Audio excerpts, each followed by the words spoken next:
Hello and welcome. This is going to be the Daily Dharma. My name's Dina. Thank you so much for joining. Today on the initial split we have Alchemy with the Divine Masculine. So learning to use our power and our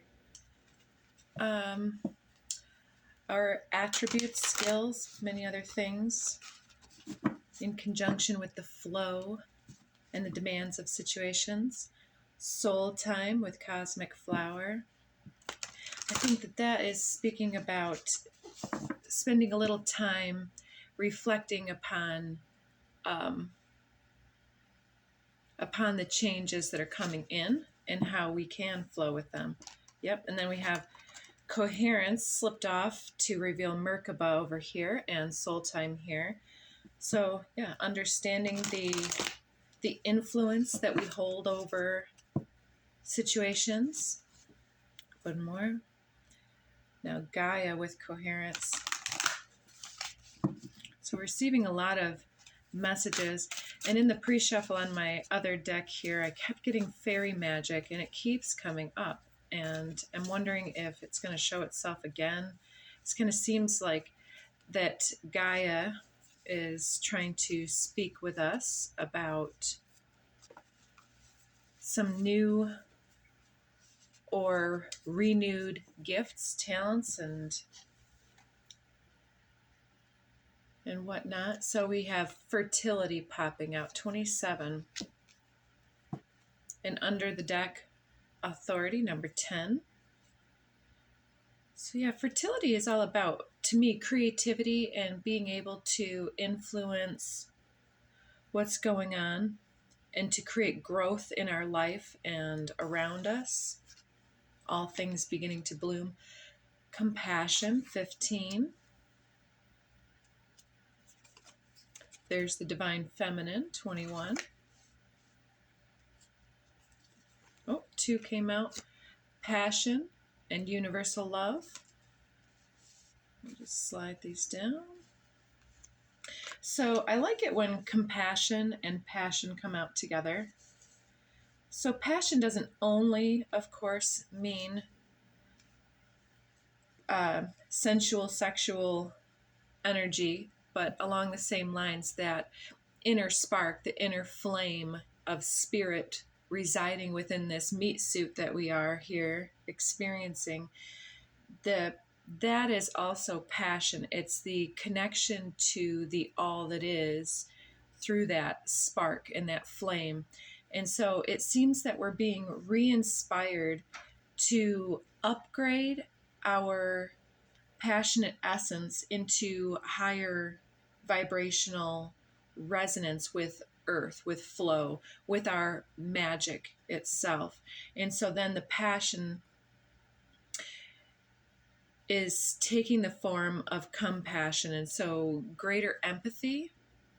And for those that are already highly sensitive people, it's the ability to not be eclipsed by those high, energetic, intense, swaying emotions and empathy pangs, and being able to transmute that into something very useful that can help self and other and situations bloom and grow.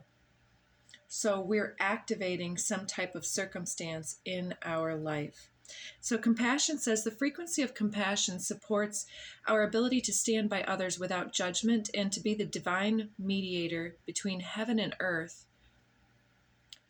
and between spirit and matter, so that unconditional love can flow from source through our heart and into the world. So we've already got the universal love here. So moving beyond judgment seems important here. Let's just get 3 more here. Synergy, our ability to work with and flow with cooperative energy. Consciousness. And there's soul time popping out again. Well, maybe just 2 more. Okay. Getting 31 magic and root chakra. So stabilizing and grounding our magic, utilizing our consciousness, and working together with our our earthly capacities, skill sets, knowledge base, and also connecting with the wisdom from beyond, however you define that, either from God's source spirit, your higher self, from Akashic previous incarnations, star roots, whatever you are working with, that magic coming out is telling me that indeed the fairy magic is speaking to us and through us. So magic isn't only, of course, spiritual realms, it's also Mother Earth, Gaia, has her own vast stores of magic. In fact, if you look at the elementals, you can take those as the 4 or 5 main, we've got the fire, air, earth, water, but then we also have spirit, ether. And then if you look to things like the Chinese zodiacs, you've also got things like metal and wood. And so there's all of these components that we're looking at, and it's almost showing me this somebody putting all of these pieces together to create, it's not a machine, but it's something that works and moves. And I'm not quite sure, but I think it's symbolic for the way that we're being able to look at the components and the resources around us, whether those are something that we can taste, touch, feel, sense, or something that we're drawing from inside of ourselves, some type of emotional flux or something like that, or the passion that is aroused from being in the flow of universal love. And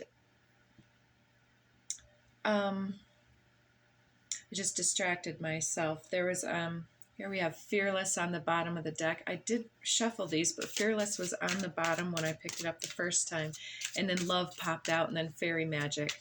So Fearless, love, and the ability to love and fall in love with our own divine magic and to use that.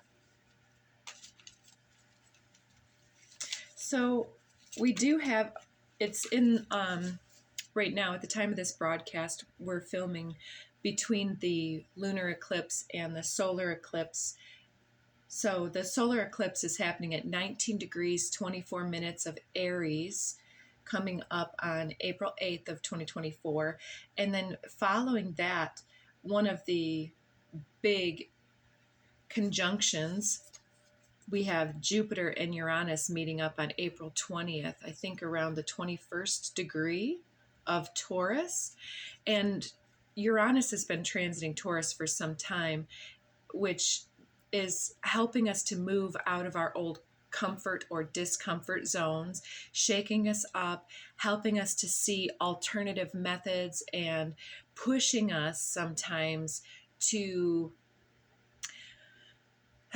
do new things, to approach in new ways, and to shake up our lives, because there's been some type of either stagnancy, boredom, or complacency, or dealing with things that we are not only capable but almost obligated to shift and alchemize in our life. That's why we had the alchemy with the divine masculine at the beginning. It's the shaking loose our ability to expand and to build and to do for self and others in a whole new, unprecedented way. And so Jupiter is the aspect that people will call the great benefic, the benefactor in the skies, and it expands anything it touches. So these are possibly quite spontaneous and extreme breakthroughs, extreme shifts, whether that's in your personal appearance or your behavior. Something new wants to emerge through us and to be expressed through us. And the sign of Taurus is also, it's love, money, and image, and it's ruled by Venus, which is all things love and money, and otherwise. I see violet flame on the bottom here. I love the way that it's matching with my hoodie here. So I feel like by shifting out of anything that has, again, become stagnant or whatever it might have been, we're being pushed because there's more for us. There's more reward. There's more profitability. There's greater potential. There's promotions of the way that we handle ourselves. It's not only, when I say promotion, it's not only on the job front. Not all of us have a job by choice or by chance. So let's keep shuffling and see what else wants to come out. But there's definitely a lot of inspiration with that fertility card coming out.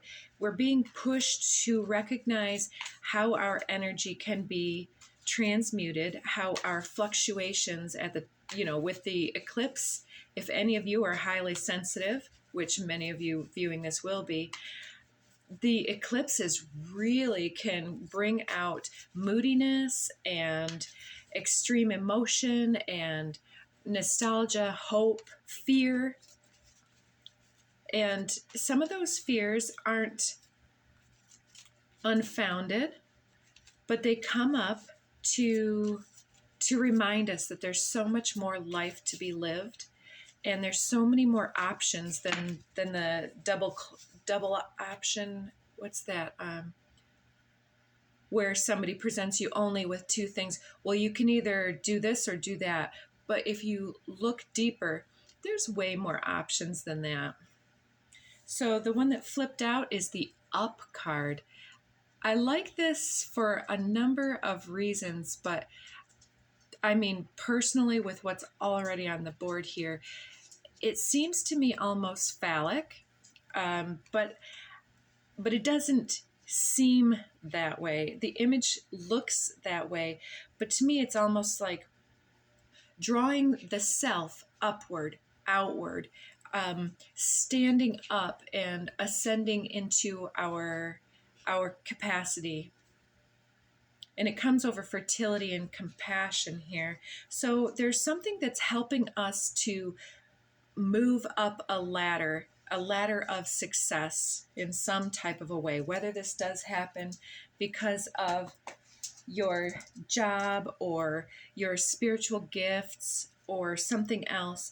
There's knowledge, wisdom, and energy coming into our lives to be shaped and shifted. And I believe that this is also enabling us to recapture that inspiration and that passion to direct it in important ways for this expansion point. So this is almost the foreshadowing I'm hearing, that's the precursor to that conjunction. So potentially we already know what things are not working because the lunar eclipse comes to tell us what needs to be released or what isn't working. I see you. Lay down. My dog's whining at me if you hear that. And then we have the Mercury retrograde phase showing that reflection and the time of reverie and reevaluation. And then the solar eclipse comes to kind of enlighten us, open our eyes to something that has either been hidden behind ego or attachment energy. Then we see the other options potentially. And then as we move into that April 20th point where the Jupiter and Uranus come together, that's where the changes start to become exponential and quick paced. And so right now, if you're feeling tired, you really owe it to yourself to rest well, to get those vitamins, minerals, to stabilize yourself, to ground yourself, to practice connecting to your own consciousness, to get your own inner wisdom as to what you're working on, what needs to shift, and what makes you feel good and right and true about the use of your energies, the way that you come together with other individuals in particular. Because with these eclipses, the lunar eclipse was in Libra opposite Aries, and then we have this solar eclipse happening in Aries. So it's about self amongst the group, us in our tribe, how we contribute, and what else can be unlocked from there. I see confidence showing itself. That's a beautiful, beautiful card. I think that that's what we're talking about with that. We owe it to ourselves to sit with this and to reflect on what it's going to take to lift ourselves up in confidence. It's like the confidence is the initial bubble, and then it's like, here comes that energy and that awakening and the awareness. I just saw that again. Oh my. All right. And here's the fearless card. So for some of you, perhaps this is a romantic engagement or something else that's really pushing us. I just heard to man up, whether we're masculine or feminine. We can woman up as well. But I mean, we did have feminine and masculine popping out today. It's more of the connection and collaboration between the aspects of self that sometimes can get lost into some type of dissonant vibe, the cognitive dissonance of when heart and mind are not aligned, and then we feel like we have to choose one or the other. It's like sometimes we can just stand into our full magical capacity, deeply rooted into earth, into our ancestry, into our magical authority to shift and transmute and declare that all of this and better, it's like, I'll take these blessings, I'll do what I can with them, but I'm ready for more. I'm ready to receive. I am open and ready to receive. Fearlessly, I move forward, I move up, and I take the mantle of power unto my hands, and I speak with compassion and kindness to shift and push and move things as is necessary. And I know that if I pulled a Tao card, it would probably tell me that all things, we have to wait for. There's a time for waiting, but we're here with both aspects so that we can reflect upon what is the next necessary, best course of action, and to then execute with confidence, awareness, and authority. What's under authority? Integration. Yeah, to integrate. And then throat chakra, to integrate our truth into a situation, to speak up and to shift something. We are perhaps showing other individuals their options, or that our options are not limited by their limited sight. What else? Prayers. I like that one. So prayer, meditation, it's all roughly the same. It depends on how we utilize our throat chakra in such a way with our magical capacity to invoke change. And just as a reminder for those who need it, when we speak or think of self, that is the precedent where everything else stems and comes from. It's like, as we think that we are too old for, or too weak to do, or to influence, or too insignificant in a group to speak up, or to run for a chair on a board, or whatever it might be for you. The prayerful time is the time to not say, oh, I want this and this and this for my ego gratification. I want more money, more this, more that. It's more, it's the ability to hold space for and to believe in whatever that we desire. And it's not about, many spiritualists will limit ourselves by believing that money is some type of evil, but it's actually the love of money, they say. But on the flip side, money is only one more form of energy, and it's a form of exchange. So when we're working with others, sometimes we can exchange services, exchange compliments, even at the base level. It doesn't cost us anything to be kind. And that kindness is our own ability to use our voice as a prayer for the healing of self and other and situations. And I would say we don't need to blow smoke and to say what isn't true, because that isn't a prayer. A prayer is to speak to the highest in self and others, and to speak our desires into being, not just our needs. Our needs are definitely are owed to us, and we need to be willing and able to accomplish those endpoints without fear, without reservation, as long as it's not, of course, at the expense of others and all that good stuff and inciting some type of karma.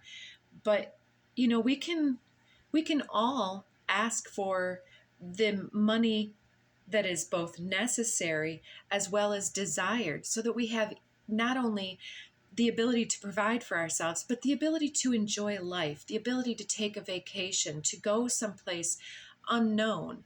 I mean, for those that follow, many people have ideas about people's ability to travel, like, oh, I could never get away from work, or I would never have the money to go on a fantastic vacation.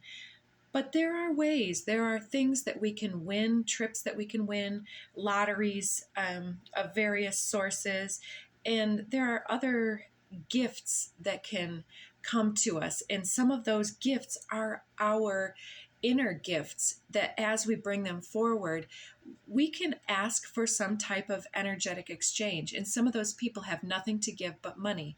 And money we can take and transmute into any form. We don't need to give it to a chain retailer or to an establishment that pays their CEO millions. We can choose to use our money as our vote for something meaningful in our own life, towards our own endpoint, and things that we hold as truly valuable, things that advance the magic of the world and the nature and Earth's ability to elevate the consciousness of the world with that up card, fearlessly praying for all of this and better. I believe in the people of this world, even those that are still awakening. I get stuck in that, as well as many of you, where it's like we see somebody who triggers us and we think, some people will never change, or some people this or that. And that's that judgment that came up on the compassion card. It's like, we are the choosers of the throat chakra truth that wants to bubble up, and we speak confidently about our truths. But those truths are sometimes not with a capital T, but a lower t, meaning that truth is only as it's mutable, like almost everything else. In many cases, it's a perspective. Okay, tangent complete. Storm. There's the storms. Something's coming to our attention so that we can influence it and affect it. And I'm putting this over the prayers and magic and under that synergy. So there's a storm coming up where we will be able to utilize our magic via prayer, which looks like manifestation, vision questing, some type of healing meditative practice where the chaos invites us to bring our energy back into self, to recollect, to ground deeply into the truths of, maybe start really base. If you're feeling chaos and ungrounded, bring it back to the breath, bring it back to gravity itself. Mother Earth holds me so close that I cannot ever escape her. I can only jump so far off the earth before returning. Even if I fly, I must come back to earth because I'm grounded. And the truth is that, we can be shaken up, we can be blown around, but the storms are always temporary, and they always deliver us someplace, like a leaf on the breeze. So there's some type of a way that either we are able to stabilize others, through our ability to stabilize ourselves. But also, I feel like there's something bigger that earth magic is asking us to participate with, that earth magic, with our skills, to bring that forward, to share it forward with more individuals, without fear. You know, how often I just I don't want to get into the situation, but I was pressured by a religious individual at the during my vacation, and this continues to come up because it creates a lot of judgment for me to feel judged, but then there's just two judges.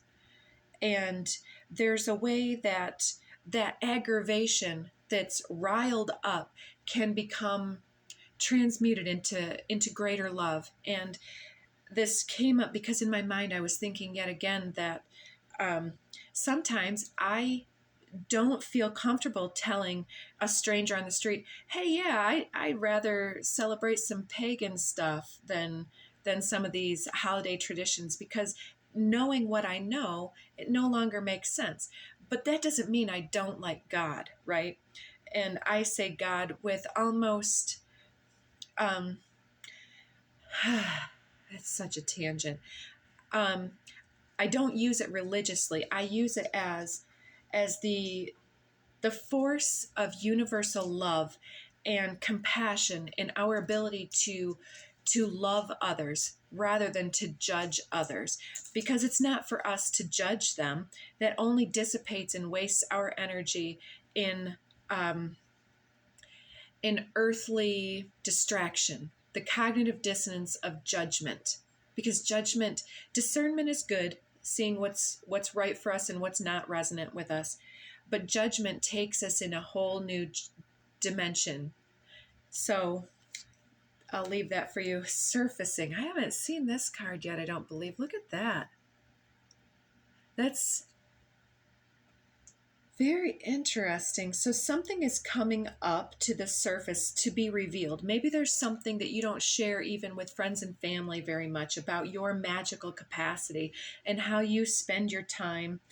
And maybe there are some ways that you can just gently put out a few little bits of foreshadowing so that they don't get blindsided. It reminds me of the time I'm not going to say all these stories. I kind of blew my grandmother's hair back once upon a time with one of my values. And to me, it was something very easy, and it seemed like the only truth. And she's, whoa, what? And I said, of course, because these are my reasons. And she's from a different generation. She didn't see it the way I did. She was silenced.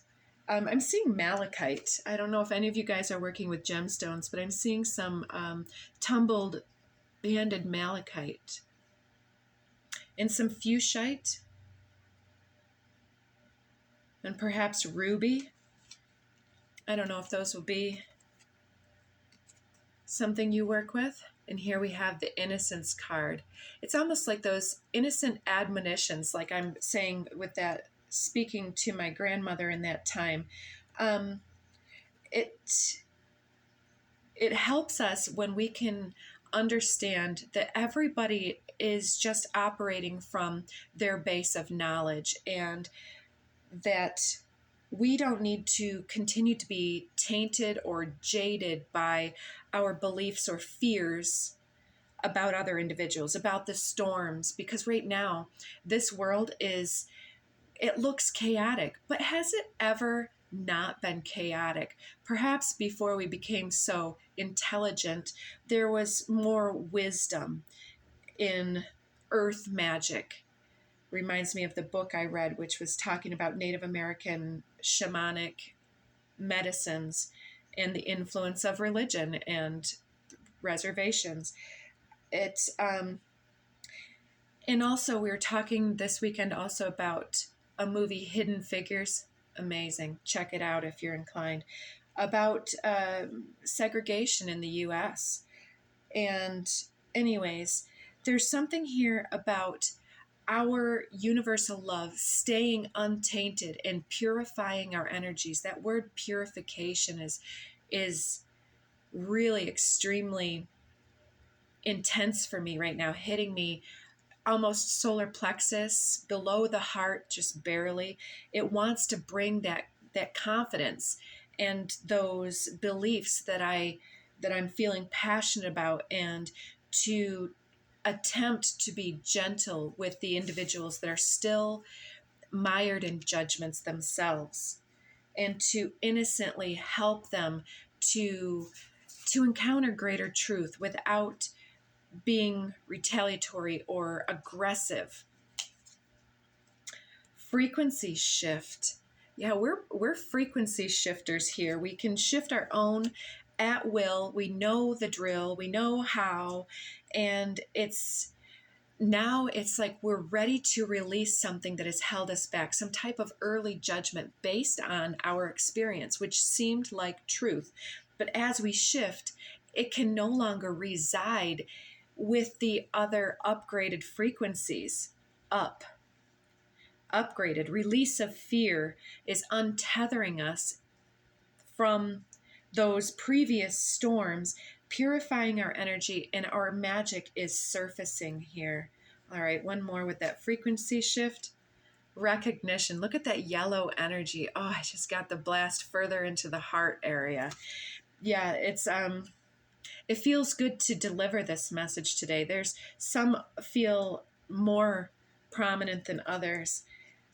But yeah, there's definitely recognition of the shift in how we feel less afraid to be all of ourselves, to be more authentic, to be more open, and therefore able to receive, able to recognize more options than just either fighting against judgment, becoming defensive, or accommodating and over compromising our truth and shoving it down.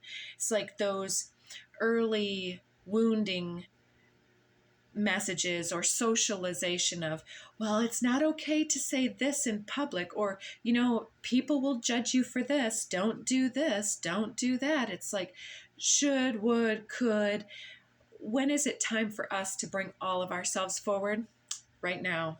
So if I can get a card out of the Kuan Kali mix deck before I get cut off, it'll be a miracle. There we go. All right. On the bottom of the deck, Orchid Priestess of Destiny, number 21, being able to lift off to sing our song of praise. It's our delicate innocence here is stepping into its power. It's a destined shift of frequency. And Sweeping Sister Willow talks very much about, and she's also got an instrument. The voice is our instrument. It's about forgiveness, and the willow, it sways in the wind, and it's so regenerative. You can cut down a willow tree and it will just keep on coming back up, just like us, right? You can shove us under the dirt, but we're seeds and we're ready to sprout. So much love to all of you guys. I wish you much luck and authority and confidence on your journey. Take care and check back for other messages soon. Bye.